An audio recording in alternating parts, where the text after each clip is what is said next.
Que a graça e a paz do Senhor Jesus Cristo seja abundante sobre as nossas vidas. O texto para a nossa reflexão essa noite se encontra em Lucas 17, do verso 20 ao verso 25. E assim diz a palavra de Deus.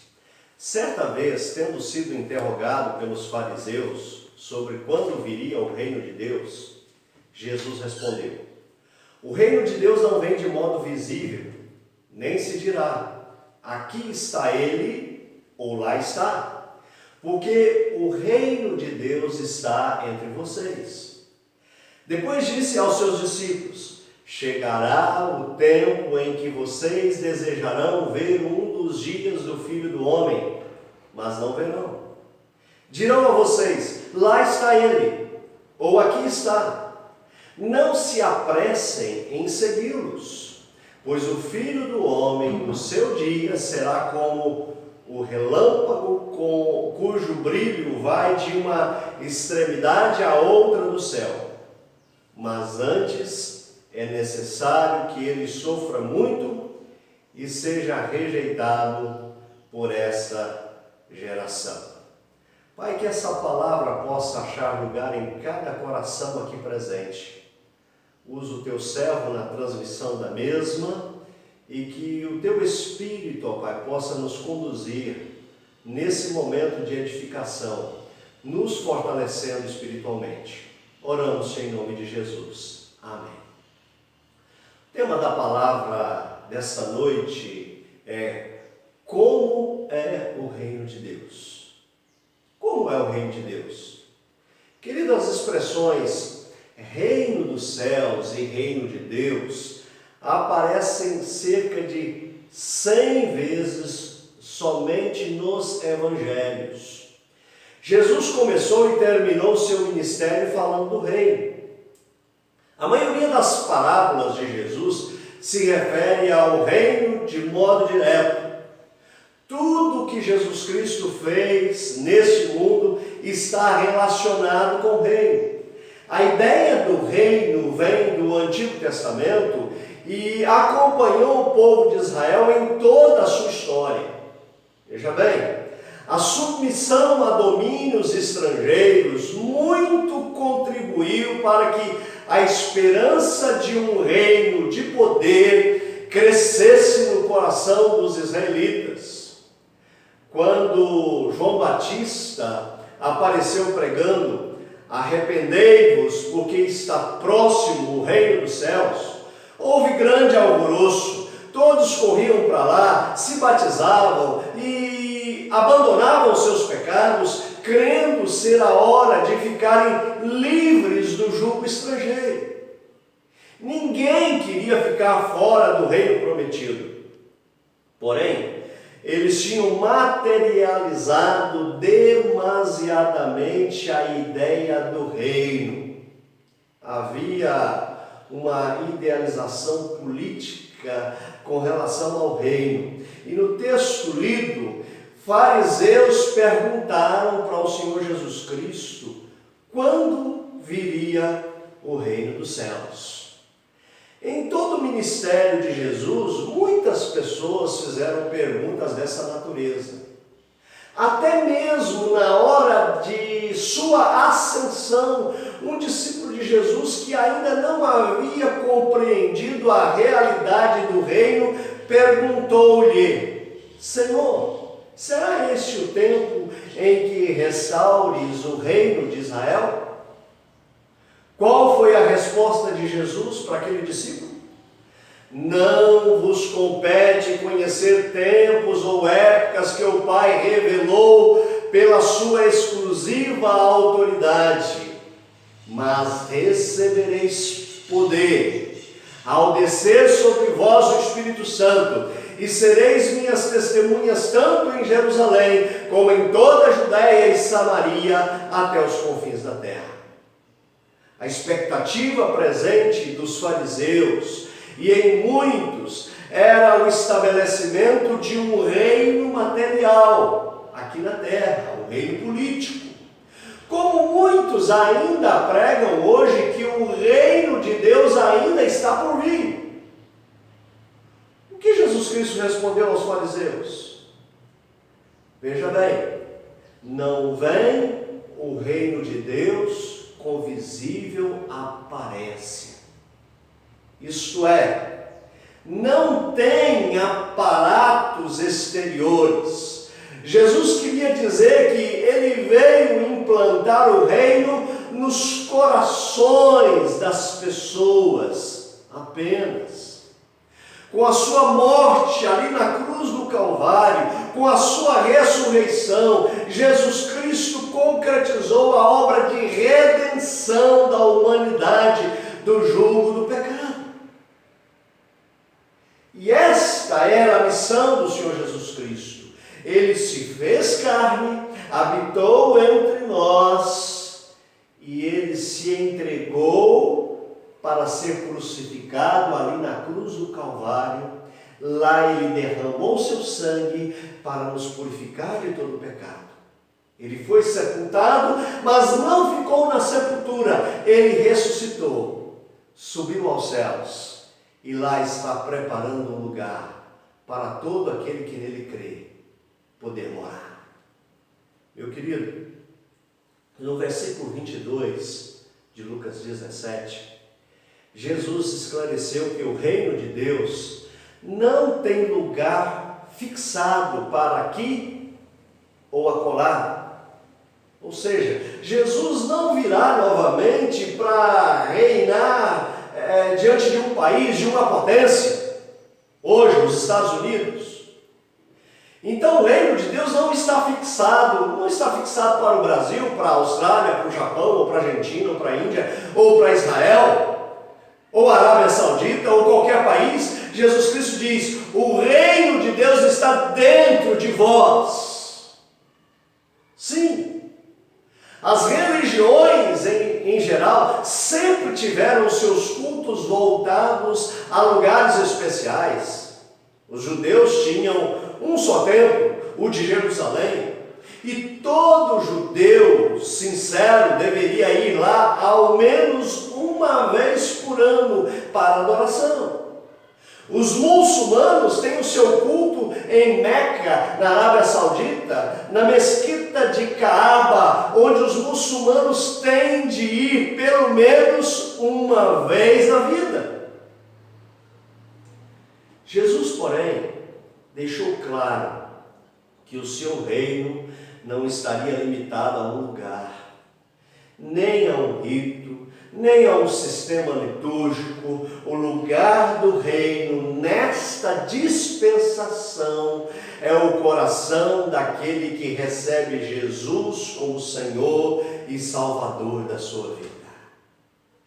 Porque o reino de Deus está dentro de vós, assim diz Jesus. Então, queridos, a religião saiu do âmbito externo para ter um caráter puramente espiritual. É fato que o reino dentro de nós transparece em nossos atos. O reino dentro de nós transparece em nossa vida. Não tem aparência visível no sentido de ter as pompas da riqueza e poderes materiais. A sua riqueza é para a alma em paz. A sua riqueza é para a alma em paz, alegria e gozo no Espírito Santo. 3 lições importantes que eu quero destacar aqui nesta noite. Como é o reino de Deus? Em primeiro lugar, o reino de Deus é uma nova vida em Cristo. O reino de Deus é uma nova vida em Cristo. Nós sempre falamos pela palavra que Deus é soberano. Deus reina sobre tudo. Nada acontece sem a sua permissão. O mundo todo pertence a Deus porque Ele o criou. Mas quando o pecado entrou no mundo, nós nos rebelamos contra a soberania de Deus.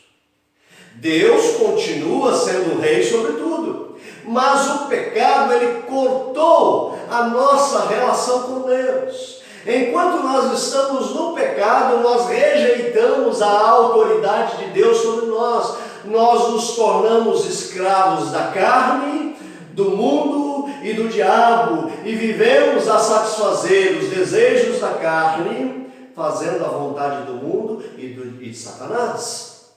Por isso Deus enviou Jesus Cristo para restabelecer o seu reino em nós, através da sua morte e ressurreição na cruz do Calvário.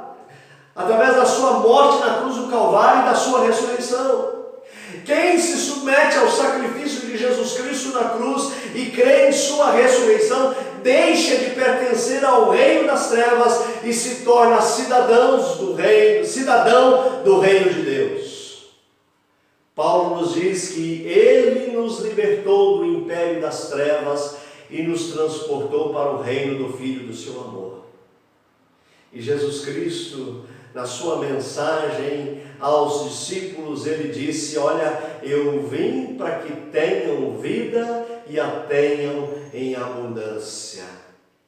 Eu sou o bom pastor dá a vida pelas ovelhas. No futuro, meu querido, é claro, o reino para nós será de glória maior, porque estaremos livres de sofrimentos, dores, tentações e permaneceremos eternamente gozando de comunhão com Deus. Mas enquanto estamos no mundo, Jesus se limita a pôr o seu reino dentro de nós, daqueles que o recebem como Senhor e Salvador da vida. Assim como ninguém vê a vida, mas distingue o que tem vida do que não a tem, é possível também ver-se quem possui o reino pelo aspecto exterior.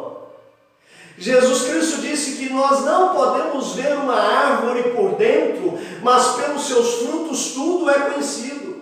Pela beleza da folhagem vê-se a vida de uma planta e pelos seus frutos a sua qualidade.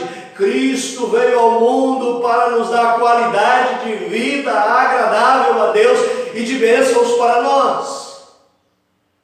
Mas por enquanto, o reino de Deus é isso: uma nova vida, uma nova mente, um novo ideal, um novo coração, uma nova esperança. A vida que Cristo infunde em nós se expressa em atos construtivos, de modo que o reino é algo operante e não estático.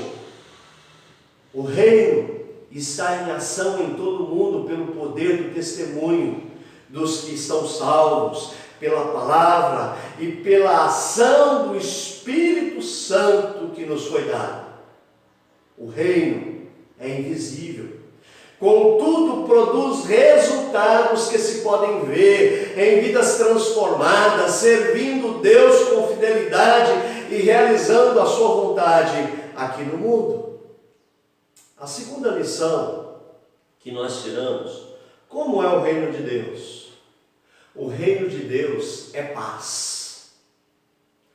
Quando Jesus Cristo nasceu, qual foi a mensagem transmitida pelos anjos aos pastores?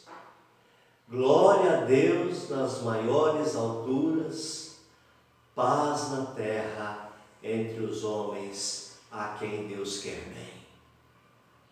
A vinda do reino de Deus não significou que o mundo estaria livre das guerras, violências, tragédias, corrupções, tristezas, aflições, calamidades como a que estamos enfrentando hoje. A paz de que a Bíblia nos fala é aquela que passou a existir entre o homem e Deus, quando o homem recebeu de Deus a reconciliação em Jesus Cristo. E quando nós abrimos a Bíblia em Colossenses capítulo 1, versículos 19 e 20, nós vemos Paulo dizendo o seguinte: porque aprouve a Deus que em Cristo residisse toda a plenitude, e que, havendo feito a paz pelo sangue da sua cruz, por meio dele, reconciliasse consigo mesmo todas as coisas, quer sobre a terra, quer nos céus. Cristo nos trouxe de volta para Deus, retirando de nós o pecado que causou toda a separação de Deus, bem como nos tornando inimigos de Deus. Cristo nos reconcilia e nos torna novamente amigos de Deus.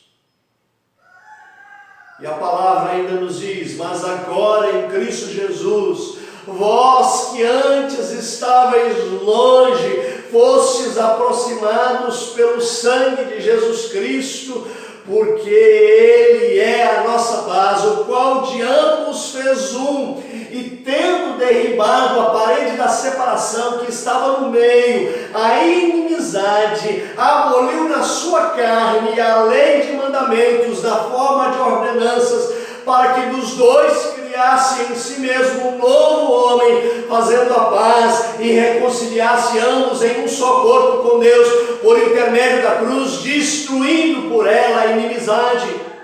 E vindo, evangelizou paz a vós outros que estáveis longe, e paz também aos que estavam perto, porque por ele ambos temos acesso ao Pai em um Espírito. Efésios capítulo 2, versículos 13 a 18. Então, queridos, Jesus Cristo reconciliou o homem com Deus, e todo aquele que foi reconciliado com Deus lhe foi dado a responsabilidade de pregar o Evangelho de Deus. Pregação essa que Paulo a designou como ministério da reconciliação. E assim, se alguém está em Cristo, é nova criatura. As coisas antigas se passaram, eis que se fizeram novas. Ora, tudo provém de Deus, que nos reconciliou consigo mesmo por meio de Jesus Cristo e nos deu o ministério da reconciliação, a saber, que Deus estava em Cristo reconciliando consigo o mundo, não imputando aos homens as suas transgressões, e nos confiou a palavra da reconciliação, de sorte que nós somos embaixadores em nome de Cristo, como se Deus exortasse por nosso intermédio. Em nome de Cristo, pois, rogamos que vos reconcilieis com Deus. Esta paz com Deus faz com que muitas vezes entremos em conflito com o mundo. Por esta razão, Jesus Cristo diz: não penseis que vim trazer paz, mas espada. Mas, por outro lado, o Senhor Jesus Cristo também nos afirmou: deixo-vos a paz, a minha paz vos dou. Não vos la dou como o mundo a dá. Não se turbe o vosso coração, nem se atemorize.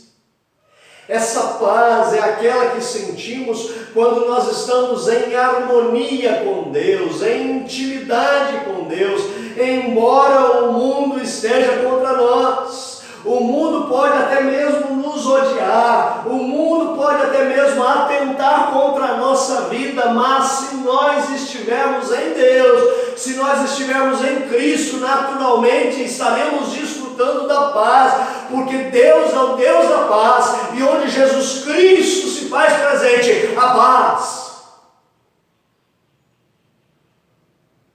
Portanto, o reino de Deus é paz para o coração arrependido, que crê em Jesus Cristo como Salvador e que o tem como Senhor da vida. E em terceiro e último lugar, a terceira lição: como é o reino de Deus? O reino de Deus é amor. Paulo ele escreveu aos Romanos, no capítulo 5, versículo 5: ora, a esperança não confunde, porque o amor de Deus é derramado em nosso coração pelo Espírito Santo que nos foi outorgado. Então, meus queridos, possuir o reino é possuir o amor. Não o amor humano, mas o amor divino, que está presente em nós. Deus infunde em nós o amor com a presença do Senhor Jesus Cristo em nossas vidas. É o amor que nos faz perdoar ao nosso semelhante. Perdoar como Jesus Cristo nos perdoou. É o amor que nos leva a orar pelo aqueles que nos perseguem, que nos maltratam. É oferecer a outra face ao que nos fere em uma delas. É o amor divino em nós que nos faz amar a Jesus Cristo, a ponto de darmos também a nossa vida por Ele, como fez Tiago e Estevão, ou de renunciarmos muitas coisas em favor do seu reino. Na sua primeira carta, João, no capítulo 4, versículos 7 e 8, diz: Amados, amemos uns aos outros, porque o amor procede de Deus. E todo aquele que ama é nascido de Deus e conhece a Deus. Aquele que não ama, não conhece a Deus, porque Deus é amor. João, ele também nos fala que o amor é evidência de conversão. Ele enfatiza dizendo que quem não ama permanece na morte. Quem odeia ao seu irmão é como um assassino. O amor que mais se destaca no reino de Deus é o próprio amor de Deus. O nosso, apesar de tudo que Ele nos deu e nos dá, é muito pequeno, fraco, inexpressivo. Mas o amor de Deus é perfeito, profundo, eterno. O reino de Deus não é outra coisa senão a expressão desse imensurável amor. O reino chegou até nós porque Deus amou ao mundo. Deus amou o mundo de tal maneira que deu seu Filho unigênito para que todo aquele que nele crê não pereça, mas tenha a vida eterna. O amor de Deus é algo tão profundo, tão extenso, tão grande, que Ele deu a sua vida por nós na cruz do Calvário. Jesus Cristo entregou a sua vida, derramou o seu sangue para nos libertar de todo o pecado. E toda a Bíblia fala desse amor, é o reino, e toda a Bíblia fala desse amor, e o reino, ele é resultante desse amor de Deus por nós. Possuir esse reino, quem nada merecia, só mesmo por um grande amor. Veja bem, queridos, não merecíamos, mas Deus nos amou de tal maneira que deu seu Filho para poder nos dar vida, para nos colocar de volta no seu reino. Portanto, meu querido, o melhor modo de compreender e identificar o reino é olhar para o amor de Deus. Tudo que esse amor é e pode fazer está contido na ideia do reino dos céus. Vale a pena entrar nesse reino e nele perseverar até o fim, haja o que houver. Nós gostaríamos de concluir. Todos que têm Jesus como Senhor e Salvador possuem uma nova vida em Cristo. Vivem a paz e o amor de Deus. Já são cidadãos do reino de Deus. Sendo assim, aqui na terra nós somos peregrinos.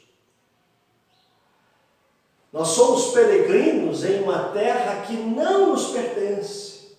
Caminhamos em direção a um futuro com Deus na eternidade, mas não podemos viver, mas podemos viver com Ele desde já. O reino que era anunciado pelo Filho de Deus estava disponível a todos naquele tempo e continua até hoje. Ainda é tempo de graça. Tempo de Deus agir na sua vida, no seu coração, operar transformação, para que você tenha o reino de Deus dentro de você e para que você faça parte do reino de Deus. Meu querido, ao mesmo tempo em que caminhamos em direção à Nova Jerusalém, nós podemos começar a desfrutar dos princípios do reino agora. As bênçãos do reino são nossas a partir do momento que nós nos tornamos cidadãos do reino de Deus. A partir de então não andamos mais pelo que nós vemos, ou seja, o mundo material, mas passamos a viver na esfera do sobrenatural, porque semeamos nele e colhemos os seus frutos. Por mais que você não acredite, não é preciso esperar até morrer para adentrar no reino do nosso Pai. Não. Você não precisa viver no inferno até chegar aos céus. O reino está entre nós. Mateus 1, 23 diz: a virgem conceberá e dará à luz a um filho, e o chamarão pelo nome de Emanuel, que quer dizer Deus conosco. Jesus, após a sua ressurreição, nos comissionou a pregar a sua morte e ressurreição, as boas novas do Evangelho, para que as pessoas sejam libertas do seu pecado. Jesus Cristo disse que iria para o céu, preparar um lugar para todo aquele que nele crê, mas ele garantiu que habitaria em nós com o seu Espírito. E ele disse: eis que estou convosco todos os dias, até a consumação dos séculos. Então, querido, o reino nos é dado de graça por Jesus. O incrível não é essa a facilidade de acesso a Deus e ao reino, mas sim o fato é que milhares de pessoas ainda vivem longe do Criador, fora das fronteiras da cidade de Deus. E aqui está a oportunidade de você desfrutar de paz, do amor de Deus e ter vida em abundância. Jesus Cristo veio para dar vida e vida em abundância. Colocar dentro de você o seu reino. É só você submeter-se ao sacrifício de Jesus Cristo na cruz do Calvário e deixar que Ele seja Senhor da sua vida. Que Deus assim nos abençoe. Amém.